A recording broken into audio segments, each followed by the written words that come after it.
इस दुनिया में डॉक्टर को भगवान का रूप कहा जाता है, लेकिन इसी भगवान के कुछ रूप ऐसे भी हैं जो शैतान से भी बदतर हैं।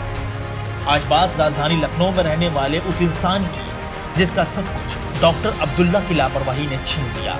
और हद तो तब हो गई जब बच्चे की केस हिस्ट्री मांगने पर डॉक्टर ने कोर्ट में जवाब देने की बात कही। इतना ही नहीं, डॉक्टर ने यह भी कह दिया कि वो सीएम योगी आदित्यनाथ से भी बात कर लेंगे। हमारी गलती, आप फाइल लेकर कैसे डिस्क्राइब करेंगे? ठीक है, आप अपना काम करेंगे। ठीक है, बिल्कुल करिए। अगर हमारी गलती है, अगर हम चीफ मिनिस्टर से भी कह सकता हूँ, बिल्कुल। देखो आप कैसे डिस्क्राइब करेंगे? आप कैसे डिस्क्राइब करेंगे उसको? देखिएगा ना उसमें क्या लिखा वो आप नहीं डिस्क्राइब कर पाएंगे। आप एमडी पीडियाट्रिशियन नहीं हैं। मैं भी एक बीओएमएस हूँ। आप बीओएमएस हैं, ठीक है। आप एमबीबीएस पीडिया नहीं है। आप बिल्कुल मैं हूँ। सुनिए, मुझे है मेडिकल के बारे में, मेडिकल साइंस के बारे में। मैंने ये मोटी मोटी किताबें कितना भी पढ़ा आपने। मैं 10 घंटे किसी भी डिसीज पर बहस कर सकता हूँ। आप 1 घंटा नहीं, आप डॉक्टर जाकिर नाइक की तरह 1 साल तक लेक्चर दे सकते हैं, लेकिन आप डिस्क्राइब नहीं कर सकते हैं कि मैं जा रहा हूँ, आप जाइए। लखनऊ में प्राइवेट हॉस्पिटलों की मनमर्जी फिर एक बार सामने आई है। ठाकुरगंज इलाके में रॉकलैंड हॉस्पिटल में एक नवजात बच्चे ने अपनी जान गंवाई है। उसके परिवार से काफ़ी मोटी रकम वसूलने के बाद उसको ये कहे कि मृत बच्चे को माता पिता को हवाले कर दिया गया कि आपके बच्चे की हालत ख़राब हो गई है, इसको आईसीयू में से एडमिट करना था। आइए हम उनके माता पिता से, जो उनके पिता हमारे साथ इस वक्त मौजूद हैं, उनसे बात करेंगे कि वो बच्चे को अपने कब अस्पताल में लेकर क्या क्या दिक्कतें उनके सामने पेश आई। क्या नाम है आपका? विशाल है। तो आप जो अपने बच्चे को जब ले गए थे तो बच्चे की क्या कंडीशन थी, क्या हालत थी?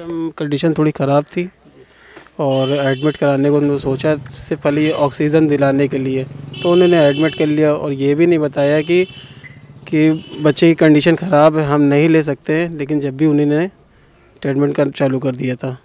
तो ये जो डॉक्टर देख रहे थे ये क्या प्रॉपर बच्चों के डॉक्टर थे, पीडियाट्रिक थे? ये नहीं, ये प्रॉपर नहीं थे, बस दिन भर में 1-2 बार आते थे। ये बात सुनकर आपको बिना डिग्री वाले इस डॉक्टर के हौसलों का अंदाजा लग ही गया होगा। खैर, अब आगे बढ़ते हैं और आपको पूरी बात सिलसिलेवार तरीके से बताते हैं। इस मासूम बच्चे का नाम है विराज, जिसका वजूद आज इन तस्वीरों में ही सिमट कर रह गया है। दरअसल लखनऊ के सादतगंज थाने के चौपटिया इलाके में रहने वाले विशाल कुमार और ज्योति के मासूम बेटे की तबीयत अचानक खराब हो गई। उसे सांस लेने में दिक्कत हो रही थी।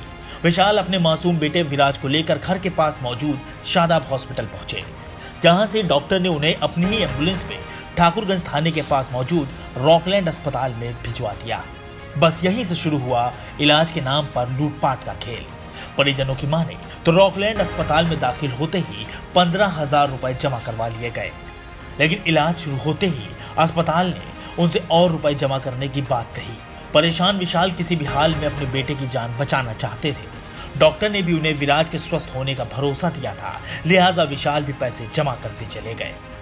तुरंत काउंटर में हमसे 15,000 रुपये तुरंत जमा करा लिए। कहीं बोलने लगे हमारा पर डे का पैकेज है 15-24 घंटे का, बस इस भी आप ट्रीटमेंट करने लगे। ये नहीं बताया बच्चे को हुआ क्या है।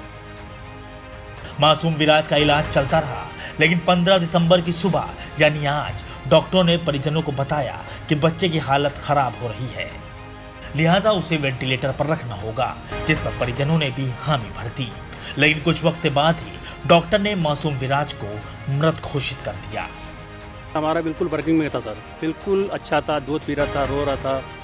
और आज अटेंडम में उन्होंने ये बताया कि देखिए बच्चा आपका सीरियस हो गया है, इसको या तो ले जाइए या तो इसको जो है वेंटिलेटर में मैं डालने जा रहा हूँ। तो मैंने कहा सर आप इतने दिन से ट्रीटमेंट कर रहे हैं तो इसको आप ही सही करेंगे ना सर, मैं अटेंडम में कहाँ लेके जाऊँगा।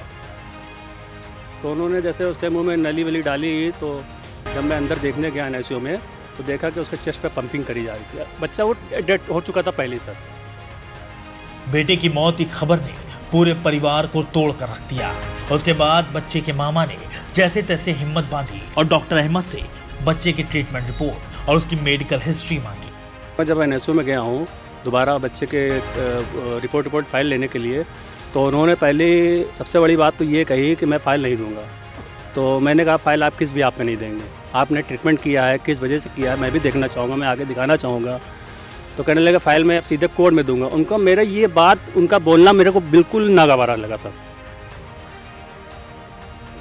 ये कोर्ट में देने के लिए क्या मतलब रीज़न होता है सर? जिस पर उन्होंने अपने बाउंसर और गुर्गों को बुलाकर परिजनों को धमकाना शुरू कर दिया। साथ ही डॉक्टर ने कहा कि वह कोर्ट में सारी रिपोर्ट दिखाएंगे और वो सीएम योगी से भी बात कर लेंगे।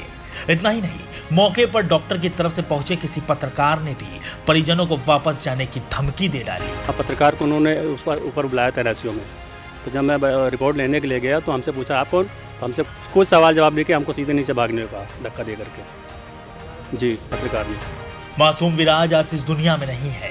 बच्चे की मौत के बाद से ही परिवार का रो रो कर बुरा हाल है, लेकिन इस परिवार के लिए सबसे ज्यादा तकलीफ दे उस डॉक्टर का रवैया है जिसने उनके बच्चे की जान ले ली और उनसे बदसलूकी की। परिजनों का कहना है कि उनका बच्चा तो वापस नहीं आएगा, लेकिन वो चाहते हैं कि इस तरह के प्राइवेट हॉस्पिटल और नर्सिंग होम अपनी मनमानी बंद करें, क्योंकि जिस तरह बच्चे की मौत के बाद डॉक्टर अब्दुल्ला ने परिजनों को धमकाया वो बहुत ही शर्मनाक है। आगे हम चाहते हैं कि जो हमारे भविष्य में हमारे साथ हुआ है आगे किसी और के साथ ना हो सके।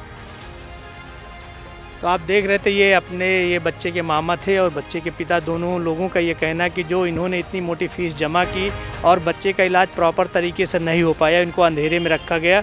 अब इनका यही मानना है कि हम जो हमारे साथ घटना हुई भविष्य में और किसी के साथ ना हो। कैमरा पर्सन मोहम्मद सरताज के साथ Khurshid Khan Raju, news time nation, Lucknow. Subscribe करें आपका अपना चैनल न्यूज़ टाइम नेशन और हर खबर सबसे पहले पाने के लिए बेल आइकॉन जरूर दबाएं। और हाँ, खबरें पसंद आ जाएं तो लाइक और शेयर करना ना भूलें।